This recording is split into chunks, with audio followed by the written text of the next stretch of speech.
Hello, everybody. Welcome to another episode of the Abundant Wellness Podcast. We have the incredible privilege of having Amy Ganz, founder of Ames and Olives catering business. I almost said charcuterie business, but that's not, you do more than that. It is.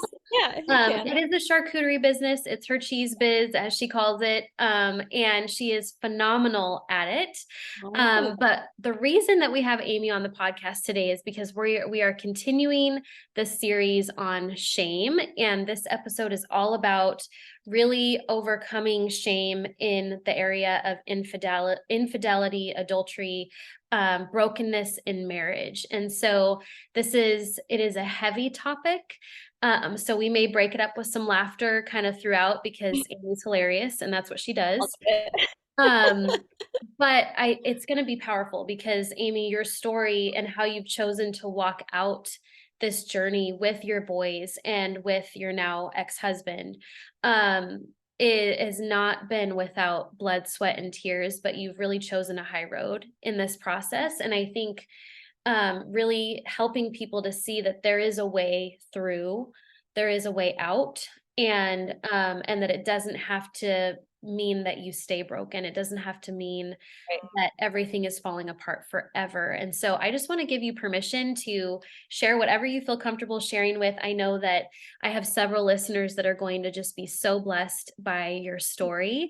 And so why don't you just kind of start with sharing a little bit about who you are Thanks. and where this story kind of started to unfold for you. Yeah. First, thank you so much for having me on here. I know I've been writing about my journey through grief and pain, kind of just like mostly through social media. So this is kind of one of my like real first experiences of being able to kind of share, you know, my story so vulnerably and publicly.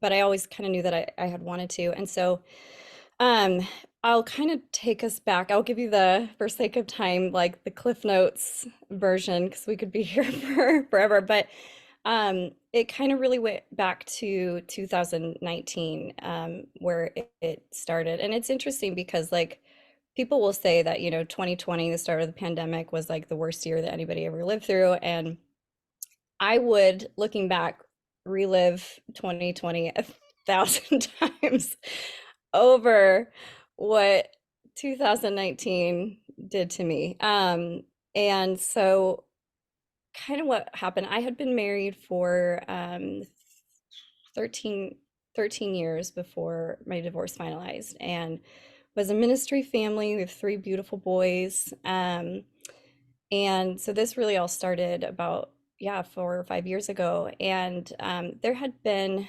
some tension happening for a while. And I remember calling my pastor at the time, and I just like, I knew something was wrong, but I didn't know what was wrong. And I remember calling him and I just was crying. I was like, something is wrong and I don't know what's wrong. And he's like, well, I don't know. I think everything seems fine. And I know your husband really loves you. And I was like, well, but something's wrong and I can't put my finger on it. And so it was kind of that phone call that was the catalyst for um, being brought into a meeting one day. I got a text message. I was at work and the text was, hey, I need you to come into this meeting in a pastor's office. And I remember just like this sinking feeling in my stomach that I was like, I'm going to hear something really bad. And I don't know what it is, but I just feel like it's going to be really, really bad. And I remember going to my manager and saying, hey, I need to leave for a meeting and I don't know if I'll be coming back.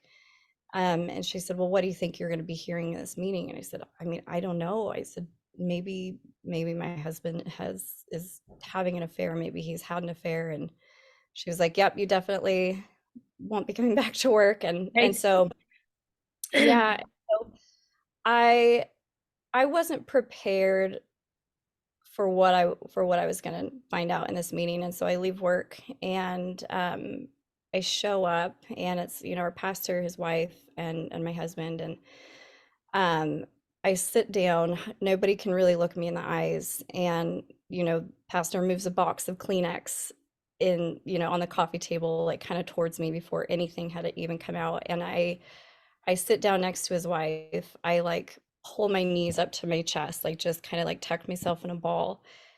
And I tipped over and I just started wailing, like just crying. I was like, I don't even know what I'm gonna hear. I just feel like it's just gonna end here.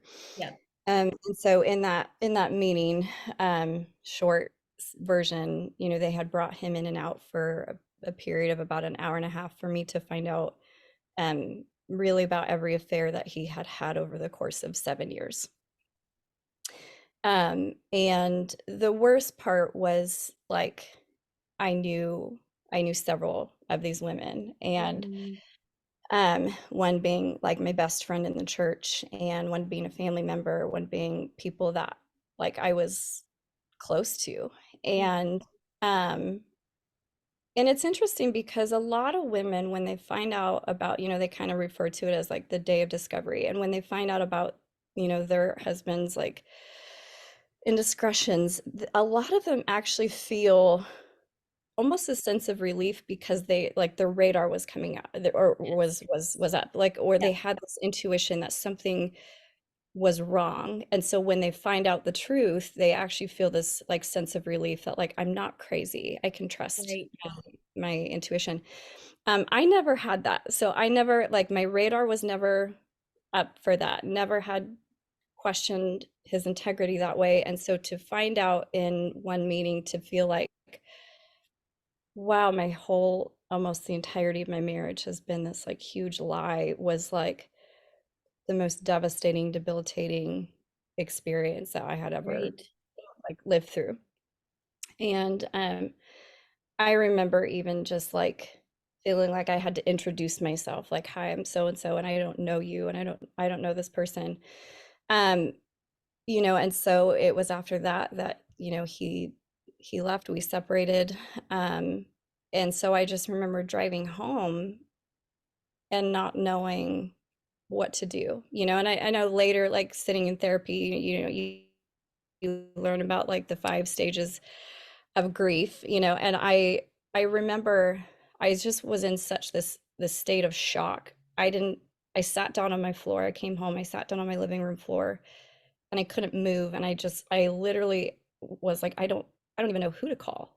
I don't Right. know who to talk to. I don't know, it's like this bomb goes off in your life, and there's just shrapnel everywhere, and you don't know what to do, who to call, other than to just sit in it, and to just sit in this, shattered pieces of your story. And I remember one of the first things that I thought of was like, I can't believe this is my story. Like that was actually the first thing I was so upset about, was like, normally you would think it would be like rage, Right. like Yeah. that came later. It did.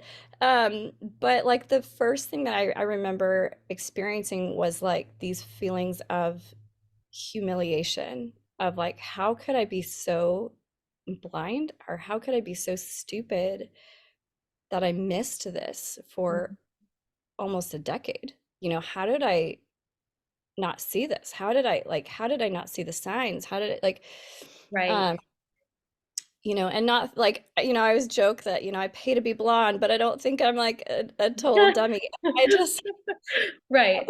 I just remember thinking like, how could you be so stupid? Mhm. How could you miss this? And so I remember feeling really just humiliated, and like being so embarrassed that this was now my story, and thinking like, and being, kind of upset with God. Like, God, I know that we're, we don't live a life without suffering, but couldn't you have given me something else? And I just remember trying to like bargain, before you get to acceptance. I was like, couldn't you have just Yes. given me something else? I would have taken Anything else. anything other than this. Mhm. Anything other than this. But what was delivered to me is this like the ugliest, messiest, scandalous story that I was now at the beginning places of like, how do I recover? How do I move on? And I remember sitting there actually telling myself, I will never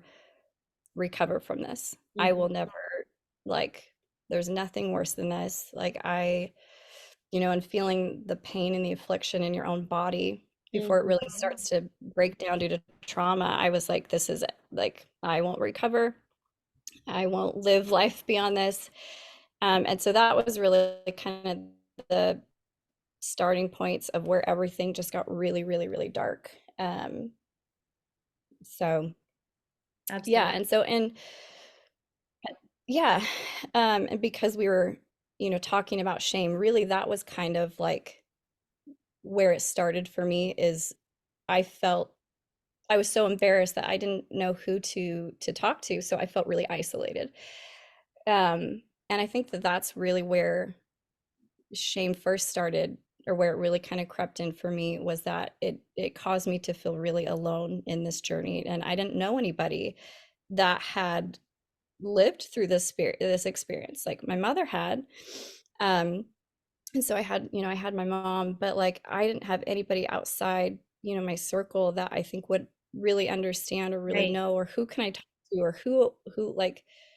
who understands the craziness that is in now my world. And so that was really, really hard, was like kind of the whole isolation piece of like, I don't want to share this with anybody. Like, we're a ministry family. He takes a platform, like people know who we are. And um where do you go from here? And now I'm showing up in public places as not a whole unit. Now we are a Yes. broken unit, and so it's like your world gets really private and really small, but simultaneously like gets really public without saying a lot. And so then it's like that concern of, well, those inner voices of, well, what is everybody thinking, and what is the narrative that everyone's drawing up, and people are raising questions. And it's like, and so having to live with all these like external voices was really kind of the where the shame piece really started for me. Absolutely. And within that, it sounds like the story is very similar to other friends that I've had that have shared, about their journeys with this. And it's that initial self-blame. I don't know a single Yes. person that, and then their initial response is, how dare they? Like, it's that Yeah. initial, No, how was never. I so blind? Like, why didn't I see this coming? And I think that feeling of humiliation that you were talking about, and then it's like layers are built upon layers, right? Of, who do I talk to?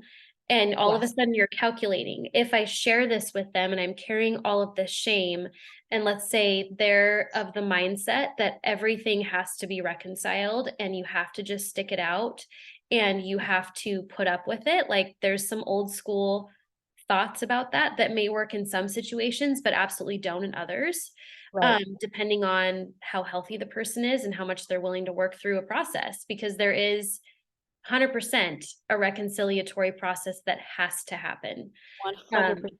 in order to stay there. And so I can just, like, as you're talking, I'm like, gosh, I can just imagine myself being like calculating the conversations of the risk, because it's so Yeah. vulnerable to share Yep. what you're sharing and to say it to somebody who maybe doesn't know how to navigate that situation, right? Or doesn't know how to be your friend in that Yeah. situation, or maybe they were friends with both of you and so now they're on the defensive. Like, Yeah. it's it is a whole thing. And so how did you begin to, because I'm sure at that point you're like swimming head underwater, right?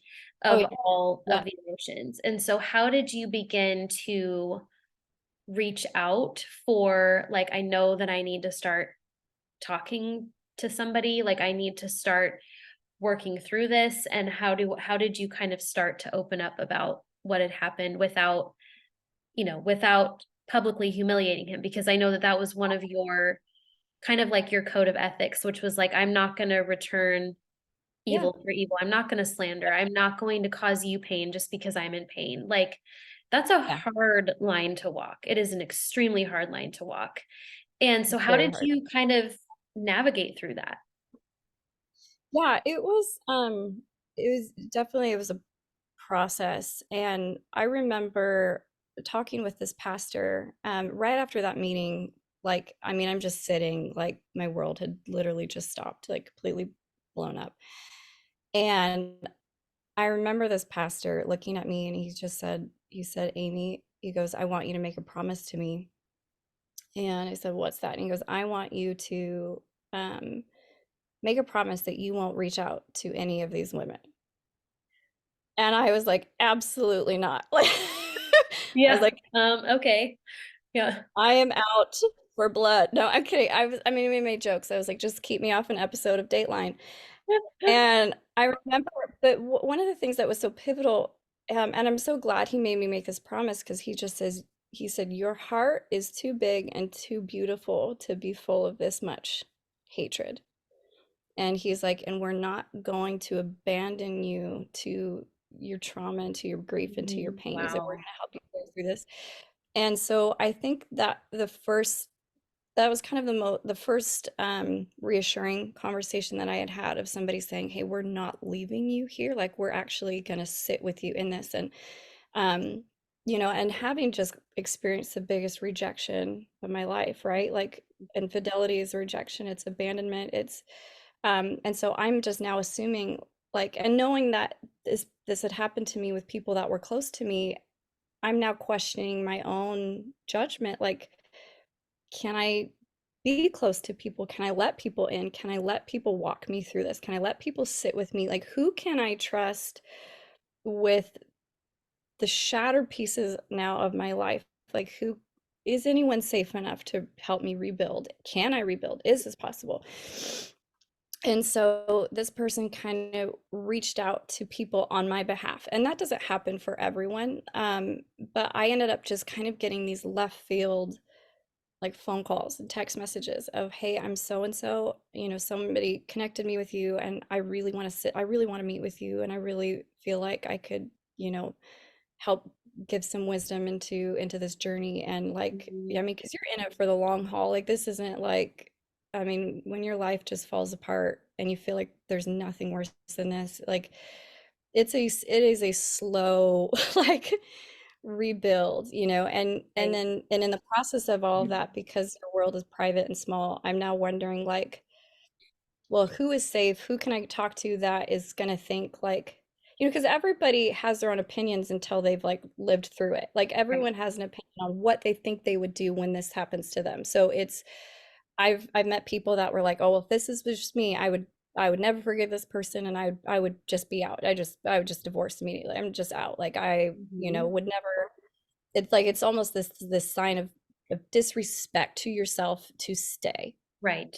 And then on the opposite end of the spectrum, you have, especially in the church and especially in evangelical culture, this huge emphasis that it's like you don't divorce at any cost, and you you do the work, you do the grueling work, you put in the fight to reconcile, and restoration is the ultimate, you know, Yep. plan God has for your life. And both on each side of the spectrum are equally unhealthy, I think. Right.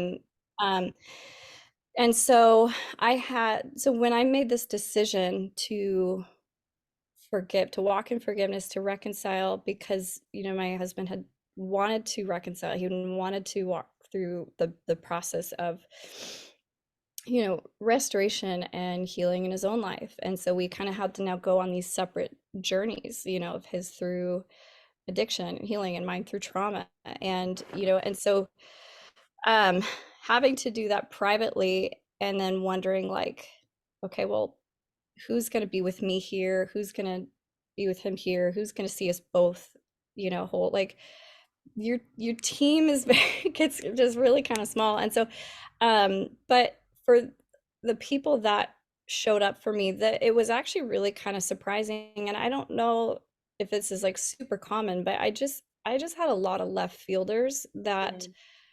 were really miraculous for me in that season. And it was more heartbreaking to walk through the process with the expectation that the people that I thought would show up for me really didn't.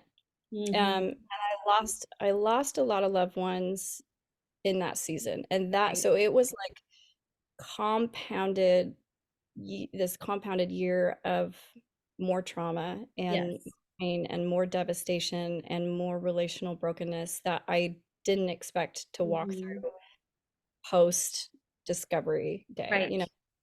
um, but where it was really redeeming for me was kind of people just setting me up with like people that I had never met, like, hey, I've got so and so that I think would be really, really great for you, to be in your corner.